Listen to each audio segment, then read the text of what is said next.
Hello, we are going to cover section 6.5 in this video, and so you need to be in your green notes packet on page 11.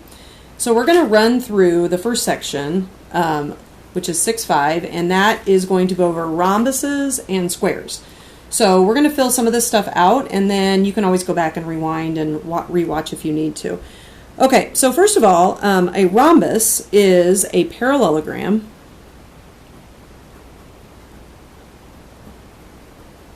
with all four sides congruent. So you might notice that it says that plural for rhombus, it has two names. It can be a rhombi or rhombuses. So that's both options for plural. And so a rhombus is a special type of parallelogram. So I want you to think about when we went over parallelograms. Parallelograms had 7 properties that we listed on that section. And so a rhombus is going to have 2 more, but it also has the definition, which has all 4 congruent sides, so that's going to be 3 more.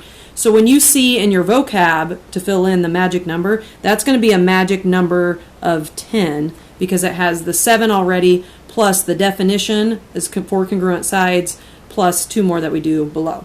Okay, so now what we're going to do is we're going to take our rulers and we are going to make a rhombus. So an easy way to make a rhombus is to hold your ruler down and trace both sides, and then turn your ruler diagonally, and try not to make right angles because a rhombus doesn't have to be a square.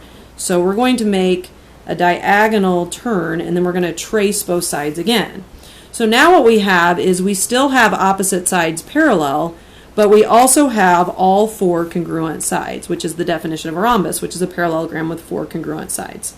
Okay, so we are going to look at 2 different things that have to do with the diagonals, 2 different properties. So the first thing we're going to do is we're going to draw the diagonals in, and we are going to notice a couple things about them. So first of all, diagonals are blank. Well, if you look right up here, and if you even took your ruler and put it up in the corner, you would notice that in this picture, diagonals are perpendicular. That's because in a rhombus, all the diagonals are always perpendicular. So diagonals are perpendicular. They're going to create right angles, which makes right triangles. The other thing we're going to notice is each diagonal bisects a pair of opposite angles. So when we look at the opposite angles, this angle will match this angle. Those 2 little ones will match. This angle will match this one, which matches the ones over here. And then these 2 little ones will match, and they will match the ones over here, because remember, the opposite angles are congruent in a parallelogram, and they bisect each other in a rhombus, which makes these match these, and these match these.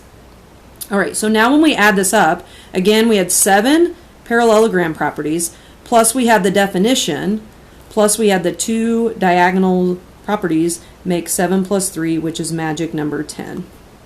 Okay, so next we're going to look at a couple of questions that are in your book. So I'm going to be flipping back and forth between the book on these questions. So I'm going to put the book here. This is on page 431, and I want to show you some examples. So when you guys look at this picture right here, and they say FJH is 82, this is this angle right here, and they want you to find this little angle right here. What I want to point out is, since your diagonals are now perpendicular, you end up getting 4 right triangles, and because this is a right triangle, in a triangle, it has to add up to 180. So what we're going to be using is, let's see, FJH. I want to make sure I have that as 82. Oh, I forgot to do one thing. So the 82 right here, I first need to bisect that. I was thinking the 82 is one little one, but it's the whole thing. So when I bisect that one, this little one is 41, and this little one's 41, because the diagonals bisect the opposite angles. And because that's 41 and that's 90, this has to add to 180. So if you look here, that's what they did. They added those 3 angles of the triangle up to equal 180. Okay, so in this question, or these 2 questions, we're going to look up at the picture at the top, and we're going to find KJ. So I went ahead and pre-marked the picture so you could see it. So it says that FK is 5, and it says that FG is 13, which I marked, and they want you to find KJ. Now, I want you to keep in mind that KJ is going to be the same length as KG because the diagonals still bisect each other since it is a parallelogram. So what's going to happen is we're going to have a right triangle that we're going to use, and I'm going to label it here and then we'll put it right into your notes. This piece is 5 and this piece is 13, and they would like us to find this piece, which ends up matching this piece. So I'm going to go back to your notes now. We're going to put this down here. So the picture will look like this. This piece is 5, this piece is 13, and this piece is x. Okay, so we're going to create what is known as the Pythagorean theorem to solve for the length of that. So you'll be using the Pythagorean theorem for rhombuses. So 13 squared equals x squared plus 5 squared. So that's going to be 169 equals x squared plus 25. And then when you subtract, you get x squared equals 144. And then x is going to equal 12.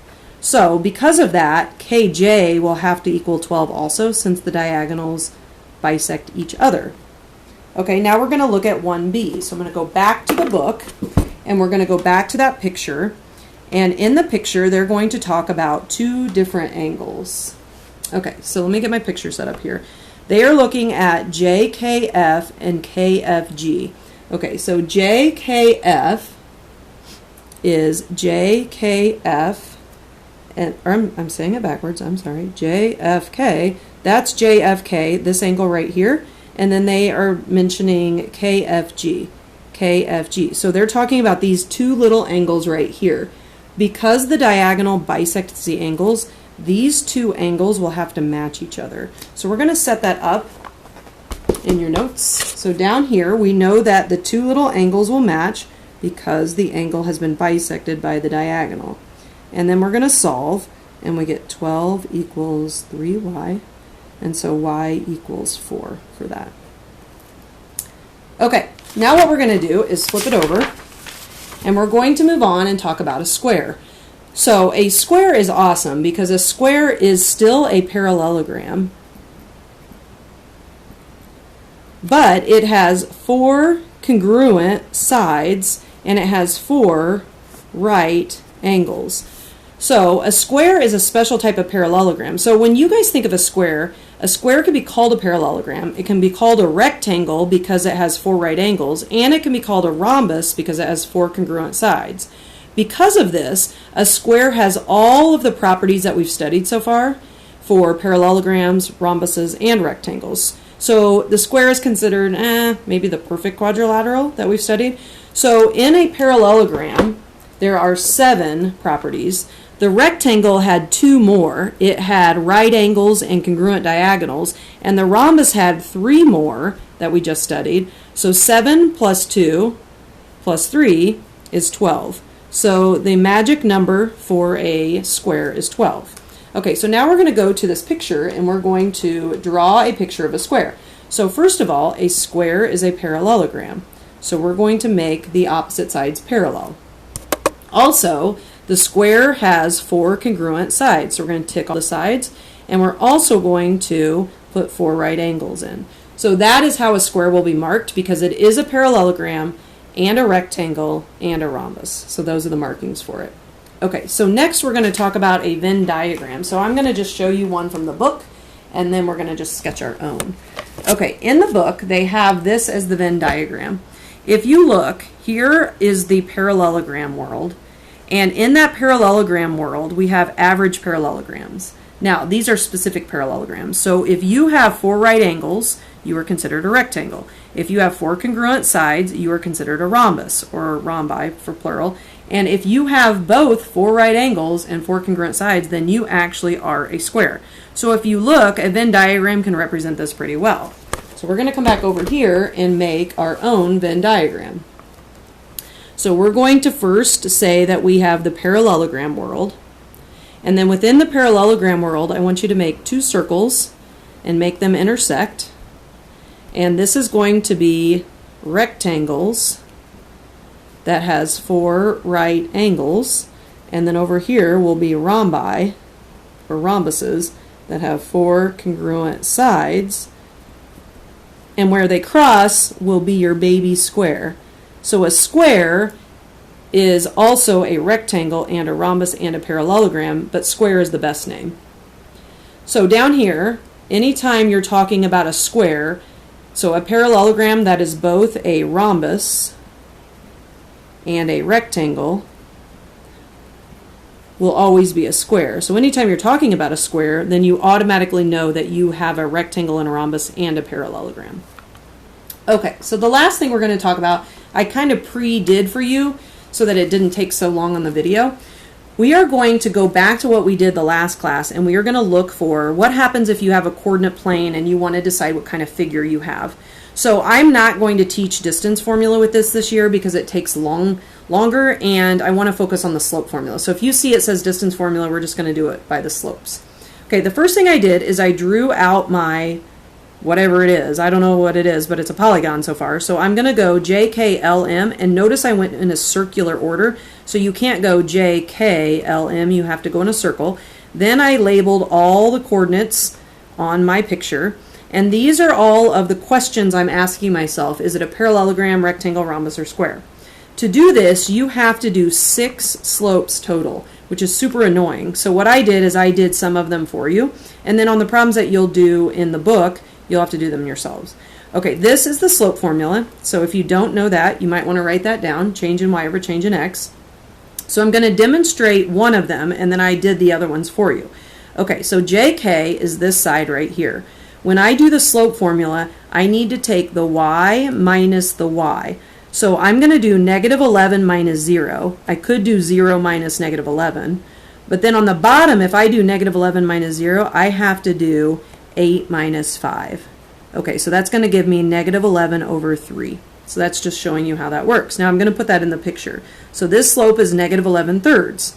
The slope of ML is also negative 11 thirds. So now that we know that those slopes match, we know that these sides are parallel. Now I'm going to look at the sides that are over here. So I'm going to look at JM, which is, I did the slope already, 3/11ths, and I also did the slope of KL, which is 3/11ths. Okay, you might notice that those slopes match. When the slopes match, we know that those are parallel.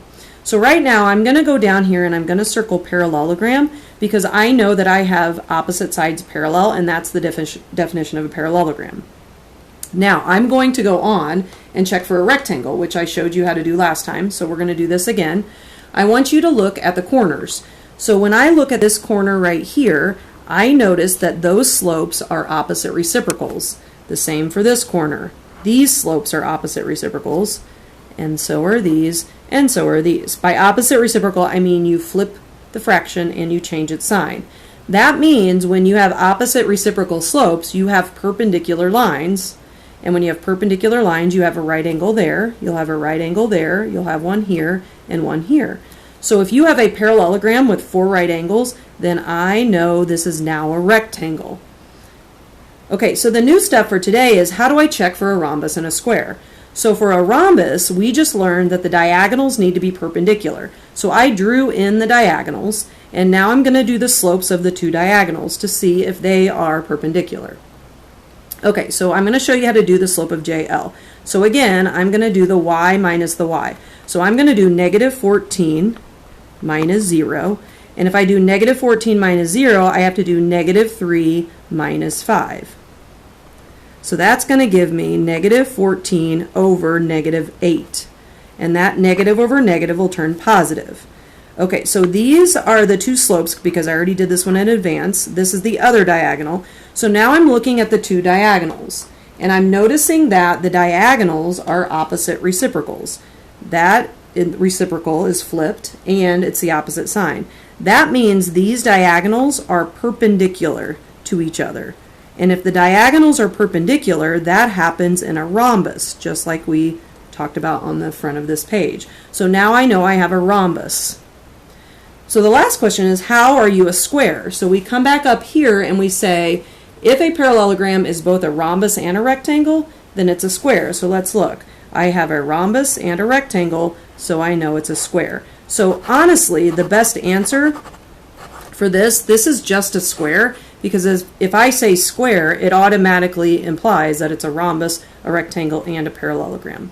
So again, on these questions, it's so annoying, but you have to do 6 slopes. You have to do the 4 sides to check for parallelogram and rectangle, and then you have to do the 2 diagonals to check for rhombus and square.